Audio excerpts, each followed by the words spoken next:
कराची शहर को ये एज़ाज़ हासिल है कि वो पाकिस्तान का एक तरह से माशी इंजन है और पाकिस्तान की वफाकी हुकूमत की 55% आमदन कराची से आती है, जबकि सिंध हुकूमत की 90% आमदन जो है वो कराची शहर देता है।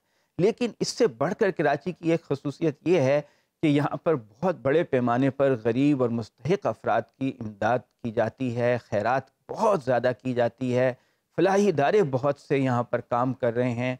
और हमने जब देखा कि पिछले साल बहुत बड़ा सैलाब आया तो एक तंजीम बहुत नुमाया उभर कर सामने आई, उसका नाम था JDC फाउंडेशन और उसके कर्ता धर्ता हैं ज़फ़र अब्बास साहब। आज हमारे मेहमान भी हैं ज़फ़र अब्बास जो कराची से हमें ज्वाइन कर रहे हैं।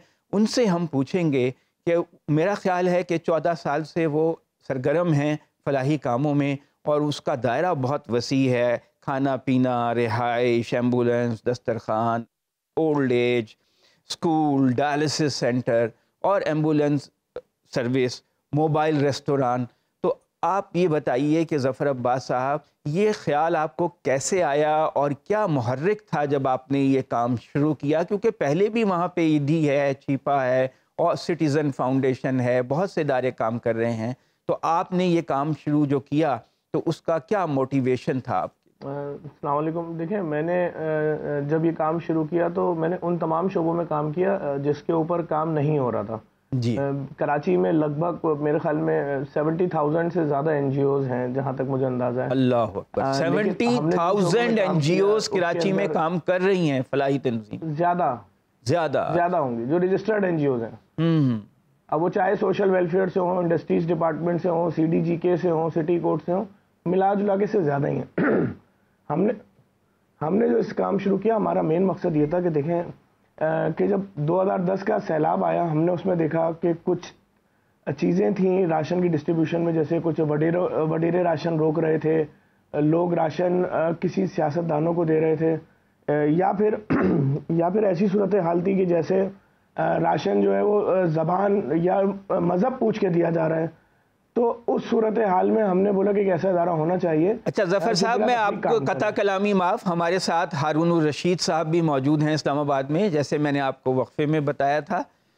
वो भी हो सकता है कि जब आप बातचीत शुरू करेंगे तो वो भी आपसे सवाल पूछ सकते हैं। अब आप जारी रखें अपनी बात। जी बिल्कुल। तो इसी तरह से फिर मैंने देखा कराची में ओल्ड एज होम का कॉन्सेप्ट नहीं है, और जो कॉन्सेप्ट है वो चेंज है। वो ये वाला कॉन्सेप्ट है कि जैसे कोई ऐसी जगह होनी चाहिए कि जिसके अंदर कोई आए डोनर तो देख के दहल जाए, बुजुर्गों को डर जाए कि ये कैसे लेटे हुए हैं, बनियान पहने हैं। या तो हमने कहा ऐसा ओल्ड एज होम अगर किसी को उसके बच्चों ने निकाल दिया है या कोई बुजुर्ग लावारिस से सड़क पे, उसको वही माहौल दिया जाए जो उसके घर का, और 1 रुपया ना लिया जाए।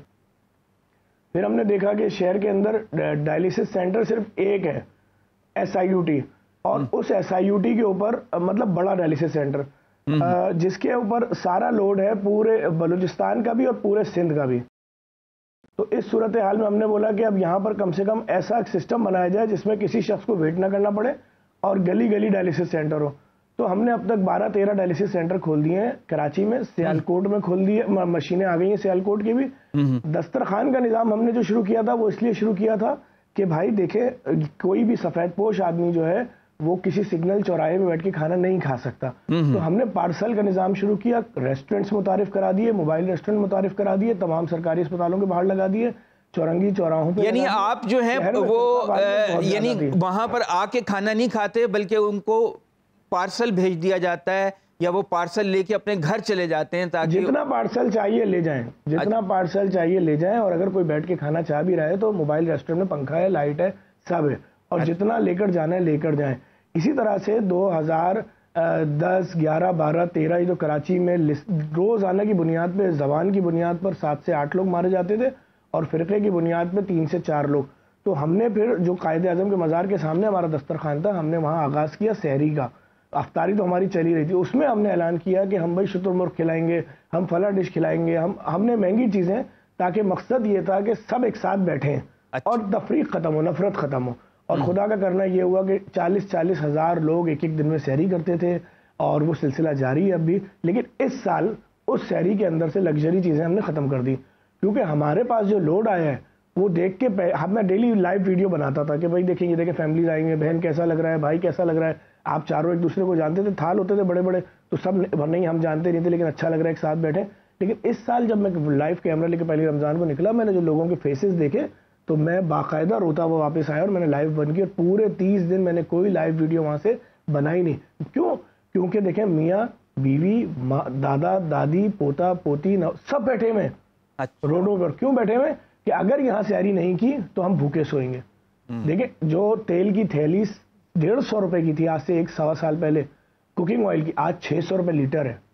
यानी अगर आप 12 थैली कुकिंग ऑयल लेकर आए घर में तो 6000 रुपए। अगर आप घर में पानी ला रहे हैं, पानी पीते हैं, कराची में पानी गटर का मिक्स होकर आता है, तो आपने मिनरल वाटर लेना है। अच्छा, मिनरल वाटर अगर किसी बड़े ब्रांड का लेंगे तो जी 300-350 रुपए की बोतल है 19 लीटर की। तो जो लोकल गलियों में फिल्टर लगे हैं वो 60 रुपए 70 रुपए की देते हैं बोतल। वो बोतल भी अगर आप इस्तेमाल कर रहे हैं तो 8 से 9 हज़ार रुपए ये हो गया। वो पेट्रोल जो 100 रुपए का था आज वो हो गया है 250-300 का। अगर मोटरसाइकिल पे भी आप सफर कर रहे हैं तो महीने का 9,000। जफर साहब, आपके पास इतने पैसे कहाँ से आते हैं कि आप लोगों को, इतने ज़्यादा लोगों को खाना खिला सकें और उनको उनकी मदद कर सकें? और डायलिसिस सेंटर आप जो चला रहे हैं, ये तो बहुत मुश्किल, बड़ा महंगा काम है। 8 डायलिसिस सेंटर आप चला रहे हैं। मुश्किल है, बहुत मुश्किल है। मतलब हम इस वक्त हम ऐसा नहीं, अब तो हमारे 8 से ज्यादा हो चुके हैं। अच्छा। हमने लियारी से सरजानी तक तमाम इलाकों में खोल दिए हैं। फिर उसके बाद लियारी, बफर जोन, ये 5 स्टार चौरंगी, अलनूर, गुलशन इकबाल, लियाकताबाद, सोल्जर बाजार, मलीर, हमने ये सब खोल दिए। और सब पाकिस्तान के सबसे बड़े जो प्राइवेट अस्पताल जिसका आप नाम लेंगे, सबसे महंगा, उससे अच्छे बनाए। अच्छा। हर जगह फ्रिजीनियस की मशीन है, मतलब जिसपे अगर अमेरिकन प्रेसिडेंट भी अपने किसी मरीज को लिटाएगा वो मशीन है। और किसी सेंटर में डायलाइजर रीयूज नहीं हो रहा कि तुम डायलिसिस कराने आए थे, मरे एड्स में या हेपेटाइटिस सी में, नहीं। इंपोर्टेड डायलाइजर यूज होता है, जर्मनी से आता है और इस्तेमाल के बाद कूड़े के डब्बे में जाता है और बिल्कुल मुफ्त होता है। तो हम तो अभी मैंने सब मुफ्त है। किसी सेंटर में अभी हमने दुनिया की सबसे बड़ी मोर्चरी बना दी है कि जिसके अंदर डब्बे लगे हुए, 2.25 अरब रुपए का प्रोजेक्ट है कि आपने अपनी मैयत रखी, अब 1 दिन या 2 दिन बाद भी बच्चे अगर बाहर से आए तो वो जो डब्बा नंबर है जाके खोला आपने, एसएस का डब्बा, अपनी बॉडी निकाली, ले गए, कोई पैसा नहीं देना। गुस्ल कफन फ्री, कोई ऐसा चक्कर नहीं है कि जोहर का टाइम है, अगर जोहर की नमाज में नमाज जनाजा है तो 40 मैयतें रखी हुई हैं और सबके गुस्ल हो रहा है, सब खड़े में। नहीं भाई, जिसका गुस्ल है सिर्फ वो अंदर आएगा। और औरतों के अलग बना दिए 2 गुस्ल खाने, मर्दों के अलग बना दिए। हीनो कंपनी से करोड़ों रुपए की बसें ली, उनका नाम ही फ्री मैयत बस है। हमने अभी इस वक्त फ्रिजीनियर सीमेंस कंपनी की अरबों रुपए की मशीन है, टीएलए प्लांट, शायद पाकिस्तान में किसी भी अस्पताल के पास वो प्लांट नहीं है जो कंपनी बोल रही है, ना सरकारी ना किसी प्राइवेट। जो लोग वहां काम करते हैं, आप उनको पैसे देते हैं, वो प्रोफेशनल लोग हैं या वो भी रजाकाराना काम करते हैं? देखिए, हम जब कोई काम कर रहे होते हैं, अगर हमने जो जगह खरीदी इसके लिए, लैब के लिए, मज़ार कायदे आज़म के सामने, अगर कोई और खरीदता शायद उसको वो जगह मिलती 6 करोड़ की, लेकिन जब लोगों ने सुना कि ये जेडीसी आ रही है तो हमें वो मिली शायद 13 या 15 करोड़ की। तो हमारे साथ तो ये मुश्किल है।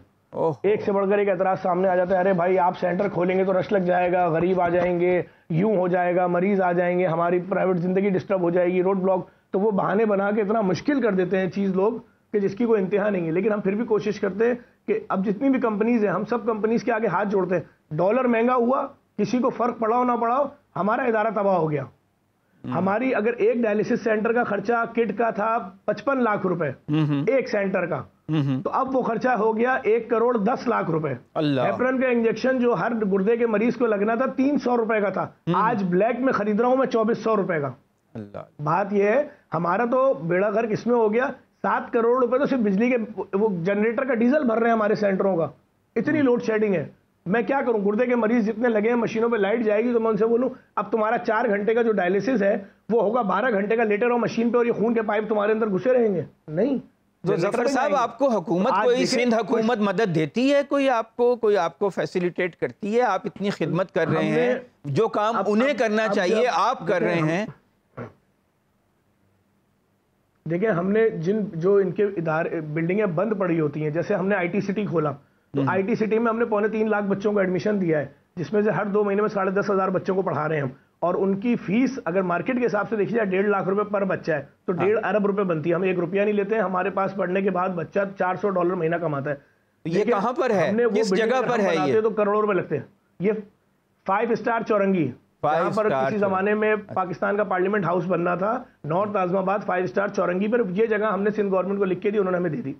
उनकी जो बंद डिस्पेंसरियां पड़ी हैं सरकारी, हम उनको लिख के देते हैं, हम यहाँ पर state of the art dialysis centre खोलेंगे, हमें जगह देते हैं आप, वो हमें 4, 5, 6 कमरे दे देते हैं, हम पाकिस्तान के सबसे महंगे अस्पताल से अच्छा डायलिसिस सेंटर खोल देते हैं। और हम एक और बात मैं आपको बताऊं, आप कहीं भी फ्री डायलिसिस सेंटर में सुनेंगे ना कितना घंटे का डायलिसिस होता है, शायद कुछ सेंटर करते हो 4 घंटे का, सब बोलते हैं 2 घंटे का। क्यों? लोड बहुत ज्यादा है, नीचे मरीज सो रहे हैं। जिस मरीज का भी डायलिसिस होता है 48 घंटे में से 4 घंटे उसको जब तक जिंदा है मशीन पे लेटना है, यानी 44 घंटे के बाद उसको मशीन पे आ जाना है। तो हमने क्या किया है, हर centre state of the art बनाया। जब डॉलर महंगा हुआ तो मैं टूट गया, मैंने कहा अब हमारा इदारा बंद हो जाएगा, हम नहीं कर पाएंगे। तो मैंने लेटर लिखा सिंध गवर्नमेंट को कि आप खुदा के वास्ते हमें थोड़ी सी सपोर्ट करें अपने सेहत के फंड से। अभी तक मैंने ग्रांट की दरखास्त दी, अल्लाह करे वहां से हो जाए, क्योंकि हम अब फंसते जा रहे हैं। हमने जो लैब खोली है पूरे पाकिस्तान में, मेरा चैलेंज है एक आदमी ऐसी लैब दिखा दे जिसके अंदर रिपोर्ट इंसान का खून का टेस्ट कर रहा है और 1 रुपया नहीं ले रहे किसी से। आपकी 2 लैब्स हैं या एक लैब है? आपके कैंसर हमने टीएलए प्लांट लगाया है, 2 मशीनें उतारी हैं जिनकी मालियत लगभग 8 अरब रुपए के करीब है। अच्छा, और ये लैब कहां पर है? तो दोनों जर्मनी की हैं, ये कायदे आजम मोहम्मद अली जिन्ना के मजार के बिल्कुल सामने। अच्छा, और वहां मुल्कुल मुफ्त टेस्ट होते हैं? उस लैब का नाम ही यही है, फ्री लैब, फ्री लेबोरेटरी। अच्छा, लेकिन अगर फर्ज करें कि कोई आदमी जो मुस्तहिक नहीं है वो भी चला जाए, तो आप किस तरह तयन करेंगे कि ये मुस्तहिक है, इसको मुफ्त देना चाहिए या नहीं, या उसके ज़मीर पे छोड़ देते हैं आप? नहीं, वो जाने, अल्लाह जाने। जब हमने कोविड में ऐलान किया था कि हम राशन दे रहे हैं, सिर्फ लेटर हेड लाओ, मस्जिद, मदरसा, मंदिर, गुरुद्वारे, चर्च, किसी भी चीज का, और जितना लिखा हुआ देंगे। हम डेली 35,000 बोरे राशन देते थे। हमने उस वक्त भी कोई तहकीक नहीं की। आफत आई है, एक मुसीबत आई है, रियासत ने बोला घर में बैठ जाओ, लोग बैठ गए। अब मैं कहां से तहकीक करूंगा? मैं 35,000 लोगों की डेली वेरिफिकेशन करूंगा, मेरा करोड़ों अरबों रुपए उसमें ठुक जाएगा और काम। इसी तरह सैलाब में हम डेली 400 ट्रक निकाल रहे थे। मेरे साथी हारून रशीद साहब उनसे कुछ सवाल पूछना चाहते हैं। हारून साहब, आप पूछिए। जफर अब्बास साहब अभी भी हमारे साथ मौजूद हैं कराची में। जफर अब्बास साहब, लोग जानना चाहते हैं आपके बारे में। आप अपने बारे में तो कुछ बताइए, कब आपने काम शुरू किया, आपका अपना ज़ाती पस मंज़र क्या है, कहाँ तालीम हासिल की, क्या आपका ख़ानदान है, और कब आपको इसका ख्याल आया, और क्या आपकी इंस्पिरेशन थी, किन लोगों से मुतासर होकर आपने शुरू किया ये? देखें, मैं कराची में पैदा हुआ, और मैंने कराची में, जब मैं पैदा हुआ तो जब मैंने होश संभाला, जिसको 12 साल या 14 साल बोलेंगे, मैंने उस वक्त लिसानी बुनियादों पर रोज़ाना 12 से 14 लोगों के मरने के मनाजिर देखे, गाड़ियाँ जलना, बसें जलना, हंगामे, हड़तालें। उसके बाद 10 साल मैंने देखी मज़हब के बुनियाद पर टारगेट किलिंग, और ख़तरनाक, और उसमें धमाके, और फिर जैकेटों की ईजाद सामने आई कि खुद का जैकेट कोई चीज़ होती है, उसमें बॉल बेयरिंग होती है। फिर उसके 10 साल जो थे मैंने उसमें सियासी पार्टियों का ऑपरेशन और ये सब देखा। जिस तरह कराची में मेरे जैसे लोग 3 दिहाइयाँ दिखते हुए यहाँ तक पहुँचे, 4 दिहाइयाँ। अच्छा, मैं बेसिकली पैदाइशी सोशल वर्कर हूँ। हमें लग्जरी चीज़ें पसंद नहीं होती। घर में मौजूद अगर किसी के 4 बच्चे होते हैं तो उसमें एक आध बच्चा ऐसा होता है जो, अगर कोई मेहमान 4 बच्चे और 3 कोई मिठाई लेकर आ गया, एक बच्चा खुद से विड्रॉ कर जाता है, बोलता है नहीं मुझे पसंद नहीं, हालांकि उसको पसंद होती है, तो वो पैदाइशी रजाकार होता है बच्चा, जो किसी की मदद करता है बगैर किसी उसके। क्लासरूम में अगर किसी को पेंसिल नहीं लाया, कोई बच्चा अपनी पेंसिल देकर उसके बदले टीचर से सज़ा खुद खा लेता है, कहता नहीं मैं नहीं लाया मैडम, और अगले को। तो मेरी वो वाली नेचर थी। लेकिन मैंने जो महरूमियाँ देखी शहर के अंदर, ज्यादतियाँ देखी, उनको देख के हमने ये काम शुरू किया, और हमारा दिल कुड़ता है देख के, आज भी कुड़ता है कि शहर के लोगों को सरकारी नौकरियां नहीं दी जाती। इस शहर के अंदर लाखों मोबाइल छीन लिए जाते हैं महीने के अंदर। तो ये जो मोबाइल छीन रहे हैं, कोई डकैत कोई बाहर से थोड़ी आए। किसी के घर में डिप्रेशन है, परेशानी है, गलत काम है, हराम काम है, बुरा काम है, मैं इसकी वो नहीं कर रहा हिमायत, लेकिन आप नोट तो करें, मेरा ये इस वक्त जेडीसी एक ऐसा इदारा है कराची में जहां कोई भी माँ आती है एप्लीकेशन लेके कि मेरे घर की बिजली कटी हुई है 4 महीने से, मेरे बच्चों की फीस नहीं, वो ये नहीं, उसको पता है इस इदारे में ना मसलक पूछा जाएगा ना जबान पूछी जाएगी। और यहाँ हर मरीज आ रहा है, इतना लोड है। क्यों आ रहा है? क्योंकि हमने ओपन काम किया। हम किसी भी मुसीबत में खड़े हो जाते हैं जाके। अगर जहाज गिर रहा है तो हम खड़े हैं, कोई गाड़ी जल गई नूरियाबाद पे 70 लोग जल के मर गए, हम सबकी फैमिलीज को पैसे दे रहे हैं, ये लो भाई मैयतें ले जाओ दफनाओ। ये हमारी लाइन है। मैं वैसे मैंने तालीम जो हासिल की है ग्रेजुएशन है, और उसके अलावा मैं एसोसिएट इंजीनियर हूँ इलेक्ट्रिकल में, और उसके अलावा मैं पाकिस्तान का सबसे कम उम्र मल्टीनेशनल कंपनी माजा इंटरनेशनल जो बोतल वाला आता था दुबई का, उसका मैं नेशनल सेल्स मैनेजर रह चुका हूँ 21 साल की उम्र में।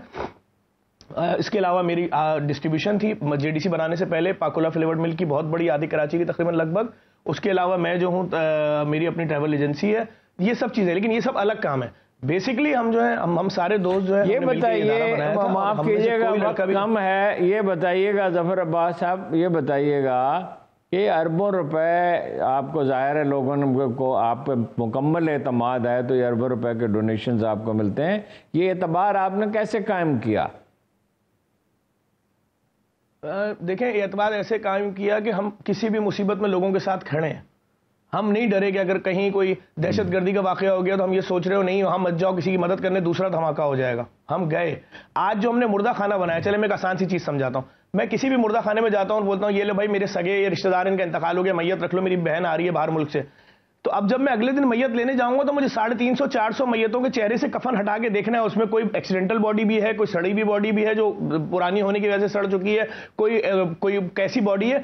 अब मेरा इतना मजबूत दिल होना चाहिए कि मैं 350-400 बॉडियों में अपने बाप भाई की बॉडी पहचान लूं। तो मैंने लोगों की मुश्किल आसान कर दी। मैंने कहा भाई ये बॉक्स वाला मॉर्चरी बना दी, 1000 मैयतों की प्रोजेक्ट था, 200 रेडी हो गया है, जाओ मैयतें रखो। तो इस तरह के प्रोजेक्ट्स लोगों की आसानी के लिए किए। तुम अपनी माँ का डायलिसिस कराने जाते थे, घंटों वेटिंग में खड़े होते थे, छोटी सी लोहे की स्ट्रेचर में माँ लेटी होती थी, पानी भरा हुआ है, सांस नहीं ली जा रही। अच्छा भाई ये लो तुम्हारी गली गली डायलिसिस सेंटर खोल दिया, ना तुम्हें नौकरी से छुट्टी करने की जरूरत है, अम्मा खुद ही आएंगी डायलिसिस कराएंगी, पेट में पानी 17 साल से भरा है ना। जफर अब्बास साहब, आप जो बातें बता रहे हैं वो इतनी मुतासिर कुन हैं और आप इतनी खिदमत कर रहे हैं लोगों की। अल्लाह ताला आपकी तौफीक़ात में इजाफ़ा करे और हम लोगों से भी कहेंगे कि वो आपके ऊपर मज़ीद एतमाद करते हुए आपकी मज़ीद इसमें कंट्रीब्यूट करें।